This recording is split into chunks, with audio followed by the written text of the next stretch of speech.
And welcome back to Hoopsville, everybody. Hope you're enjoying our Sunday show. Don't forget, we're on the air Sundays and Thursdays, 7 o'clock Eastern time. Granted, last Thursday we were pre-taped. Next Thursday we'll be pre-taped as we were heading down to the NCAA convention. But we'll be back on the air live next Sunday. It's just what we do when we travel, and we hope we'll still get guests on, et cetera, et cetera. You can always follow us on Twitter at D3Hoopsville or hashtag Hoopsville. Email us hoopsville at d3hoops.com. Join us on Facebook, facebook.com/Hoopsville. Of course, Hoopsville presented by d3hoops.com. Coming to you live from the WBCA and NABC studios. I want to thank our partners at the Women's Basketball Coaches Association and the National Association of Basketball Coaches for their support. We said it in the first block. We'll say it again. Congratulations to Franklin and Marshall's Glenn Robinson. Win number 900, pulling off the feat yesterday and doing it in under 1,300 games, which may be even more impressive than anything, and joins an elite company. And we will certainly talk more about that. As joining us here on Skype is the winning coach, Glenn Robinson. Coach, congratulations. Thanks, Dave. It was an amazing evening. I am sure it was. It was certainly not an easy game. We'll talk about that in a minute. But certainly an impressive feat nonetheless, 900 wins. I know that place was pretty full and people were eagerly awaiting. I noticed you threw in a random loss to Carnegie Mellon ahead of time so you could do this at home. I thought that was pretty perfect timing. Yeah, that's just why we did it. Yeah. Wait, this is 900. I mean, you and I have talked as you've hit a couple milestones over the years. The last one being when you passed Dean Smith on the all-time list, and I remember you were rather humble about the fact that you were passing Dean, and just being in the same sentence as Dean Smith was an honor enough to you. But what does 900 mean to you? This is an amazing plateau in college basketball. Well, it's kind of ironic. I really have not been that captured by it. It's just another round number, and we have so many things that we're concerned with. We're trying to get our team better. We're trying to get first place in the conference, and as you know, we've had a difficult schedule, so every game's been a challenge. And I don't think we've had but maybe one easy game all year. So we have so many things on our mind that we're trying to work on that, worrying about a career number just wasn't one of them. Well, that is certainly the Glenn Robinson I am used to. Deflect to the team at hand, which certainly makes sense, and know what you guys have at hand. We will talk about your team and the conference coming up. But 900 is one of those things where only 3 other men's coaches have done it in the NCAA. Including the likes of Mike Krzyzewski and obviously over at Philadelphia. What is? Thank you, McGee. Yeah, I realized I didn't say the name. You knew his career certainly very well. You've been following that, being up in the Pennsylvania area. You're now on that plateau. You're right behind Bobby Knight now in terms of total wins, and to do that in Division III, where we don't play as many games as they do in Division I, that's significant. And I realize you're not probably appreciating that until you retire, but you are in that conversation now. That when we talk 900 wins, we have to say Glenn. Does that resonate with you in any way? No, it may one of these days, but seriously, we're just we now have to get ready for Haverford. Mm-hmm. The Centennial Conference is tough, and especially road games. You just can't take anything for granted. And our team, while playing pretty well, is nowhere near its potential. And our goal is always to get to our potential. So that's really the big concern. It is truly an honor to be mentioned in a sentence with people like that. And of course, Dean Smith being a friend and a mentor and someone that I admired probably above everyone else in basketball. Mm-hmm. To be mentioned doing anything the same as Dean Smith is just about as high a compliment as you could give me. So as I've said, I haven't won any of the games, but I do think it's quite an honor. And what was probably surprising to me was how excited the players were. We had about 25 former players come to the game last night, most of them with their families. And that was the highlight for me. I mean, the game was a super highlight because it was a really tough game against a good team. But afterwards, when I got to see all those guys and their children, and Mickey helped us out. He got the evening started. Eddie Plakins, one of my former players, and just a terrific young man. had his daughter sing the national anthem to great. start the night, and she brought the house down. It was Now that's a cool touch, to say the least. I did notice the crowd. I was watching on the live stream, an enormously big crowd. And listen, we're used to seeing big crowds at the Mazer Gymnasium, but it's not necessarily in season. So to see a big crowd like that for a big game, and interesting enough, you guys did have a very tough opponent for this game. Kind of coming out of the woodwork a little bit in the Centennial and kind of brewing for a while has been Swarthmore. They came in with a record of 10-1 coming in. This was not going to be a shoe-in type of victory for you, and it came right down to the wire.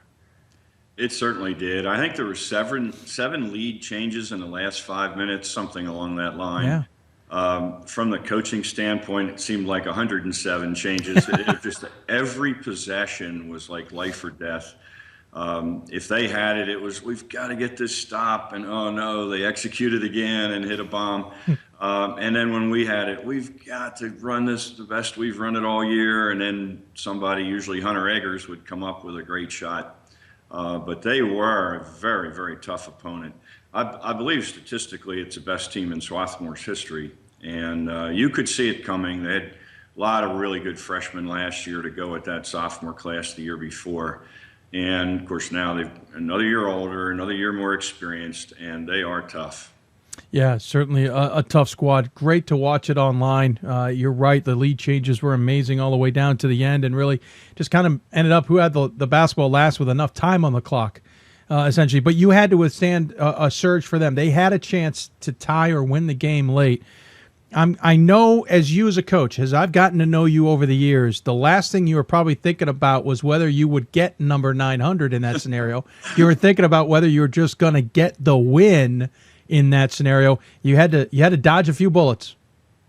Well, we did, and I really take my hat off to our F&M team. I would say in terms of energy and playing hard every possession rating, that they got as close to 100 as you're going to get. They played really hard, and we have a number of injuries. We had 4 or 5 guys that couldn't even play, but a lot of the ones that were playing were beat up, and they're down in the training room 5 minutes before we go up for warm-ups, trying to get that last heat pack or that last massage or whatever it is so that they can even play in the game. And they showed no signs of it during the night. They really played hard. I think it was Eggers, I'm not positive, hit a big shot on the elbow to basically give you guys the lead down on your end. The play seemed to come apart at that point in time. You're right, the guys at the end seemed to be more excited than you were at the accomplishment. I was waiting, though, and I was disappointed. I did not see a Gatorade bash or wash for you. I was a little disappointed. That would make one of us. Because I just as soon forego that. Yeah, I figured. Especially in the middle of the season, you want to save that one for the biggest one of all. I completely agree, though 900 is pretty solid to say the least. Listen, this team has been one that you and I've talked about is kind of matured in front of you. You know, we talked, was it over a year ago or roughly when we talked, passing Dean Smith, about how this team, you really didn't know what you had when you started last season. You didn't know how well it would do, and you guys came out gangbusters, tore through everybody for about half the season before fatigue looked like it set in a little bit, and certainly some injuries set in, and you guys kind of came back to earth a little bit and struggled, not struggled, I shouldn't say that, but had a good battle to the rest of the season in the Centennial. So there were high expectations coming into this year. How do you think the team's handled those? Well, we haven't tried to put any expectations on them from a coaching angle. I didn't think that we were shoo-ins to do anything. And I look at our team now, we practice in just a few minutes, and we have so many things to work on that, we probably exceed the allotted time. So we know we're nowhere near where we need to be if we're going to have a great season. And we have a team that appears to realize that as well. They really work hard. They're a fun group to be with. You have a young team, and again, we talked about it last year. Now, you lost a couple seniors that were certainly pivotal last year, but you have a young squad being led by Brandon Federici at 17 points a game. Cedric Moon, the senior, 14.1 points a game. And I say the senior because there is Sean Hines, who's playing 12 games, but Moon's the one who's putting in the most points. Edgar's a junior, 12.5 points. Sophomore and Matthew Tate at 7 points a game. All of them start along with Lionel, is it Owana? Awana, thank you. Sophomore, 3.5 points a game. And, of course, we should mention Jared Wright coming off the bench, a junior, 4.5 points. Again, youth. Yes, you will certainly lose Moon and you'll lose another senior, but you've got much of this core moving towards the future. Knowing this is a great season, but you can build towards even a better one next year. Well, we don't think we can, lose the seniors we have and get nothing and improve. True. We need to have a good recruiting year. And, we're right in the middle of that now. We have a couple of commitments, and we're happy about those. And we have at least 2 others that we feel like this is the best place for them. Right now, I think they agree with us, but they haven't they haven't committed yet. So until that happens, it's an if.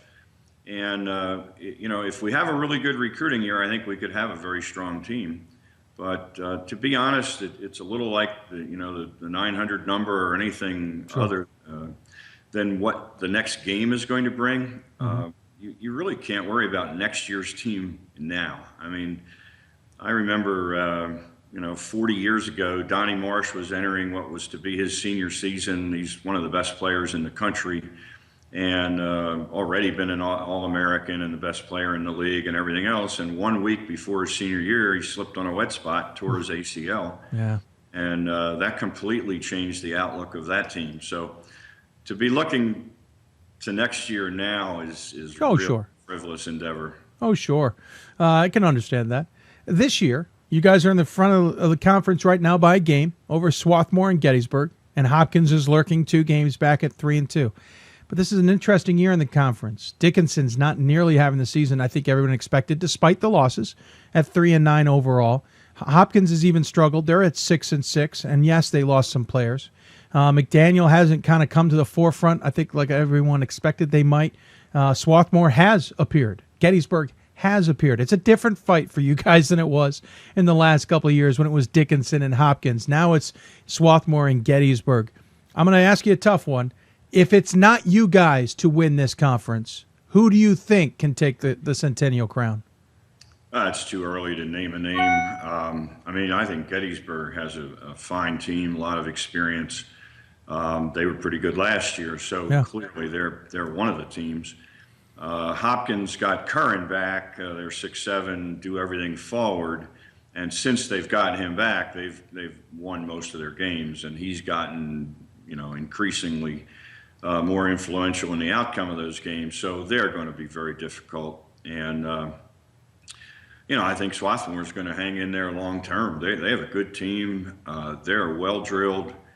They have multiple shooters. So when you're trying to play one, you can't do anything but do it with that man, because if you leave somebody else, they're going to burn you. And they have a good inside game as well. So, I don't think Swarthmore is going to go away. If I had to just pick somebody right now, it'd be Gettysburg. We haven't played them yet, so there's just so much of the season remaining. It could still be Dickinson for that matter, although I don't think it will be, but it could be. You never know. They are 2-3, 3 games back in conference. If I were to walk into your locker room or into your office, and you have a grease board somewhere with the goals of the season, what's the one that's leading the list? Well, there is only one, and it would be there every year, and that's to reach our potential. That's a perfect one. That makes it pretty simple every year. Coach, you've been with this program 45 years now. You average 20 wins a season. Talk about ridiculous. That's a ridiculous number in the grand scheme of things in a 25-game schedule in the minimum. Winning has become synonymous with you. 3 years into your tenure, you turned a program around that hadn't been winning a lot and got them back to their winning ways. But I'm kind of curious, and I know this is a broad question a little bit, but how much has the game changed in those 45 years? And I know there's a lot of changes we know of, but from the inside of it, how much have you seen change, or what has been the biggest change maybe for you? Well, the 2 biggest changes would be the shot clock and the 3-point line. And, they changed the game dramatically when they put them in, and now they just changed it again by lengthening the three-point line and shortening the shot clock. The rule changes have also had some dramatic impact on the game. This year, I think they bit off more than they could chew. They have, 18 new rules, and then, about 8 new emphases. So it's just very difficult to make multiple changes at one time, and ask the officials to do it, or ask the players to do it, or ask the coaches to do it, and have it go in a seamless manner. There's going to be some bumps. So I think this year is a bumpy season because you change the shot clock, and that 5 seconds pretty dramatic change. You have a lot of panic shots at the end now because of that shortened time. And then all those rule changes, and then the emphasis that the officials are supposed to put on certain plays makes it difficult to figure out exactly how the game is going to be called. Interesting enough, you're luckily not on the women's side, which made 18 probably seem like 2. Yeah. In the grand scheme of things. But you have seen a lot. You mentioned the shot clock. You mentioned the 3-point line. The paint has changed. The lines in the court have certainly changed a lot. And obviously the pace of the play has certainly changed a lot. But you've been at Major Gymnasium for a pretty long time. I know you guys love that place. Is there anything, what's the next thing you'd like to see hung up there? You've been to one national championship. Do you want to win a championship? Or is it just about the season and enjoying the season the best you guys can? Oh, clearly we would like to win a national championship. I think that goes without saying, but that's not the driving force, at least for me. I just really like working with each individual team. And the one really, really special thing about last night and having it be a 900th win was the number of former players that were there and their families, and all the memories that would rush back when you'd hug this guy and then look at his 3 daughters with him hanging on him and just idolizing him. To me, that's really what it's all about. I don't think you could be much more fortunate than I've been to be able to stay in one place for this length of time and deal with the quality of the individuals that we've had. It's just been a phenomenal and very quick 47 years. I was going to say, it obviously you were there an assistant coach several years before you took over as head coach. You and Dave Hickson are about the only two in Division III, at least, who've been at basically the same school since you basically graduated. Obviously, you graduated from Westchester, came over a year later, and have been with the program since. Dave graduated from Amherst and basically took over the program the next year and has been there ever since. You are a young 71, let's be honest. You do not look 71 in any way, shape, or form. You do not coach like you're 71. I see you on the sideline. You haven't lost any of your edge in the last 20 years that I've been covering Division III in some capacity. I ask you this every single time, so I'm going to keep up the routine. How many more years you got in you? The answer's the same. No exit strategy. I was talking to one of the reporters from CBS. They were filming a segment, and they asked a similar question. And, sure.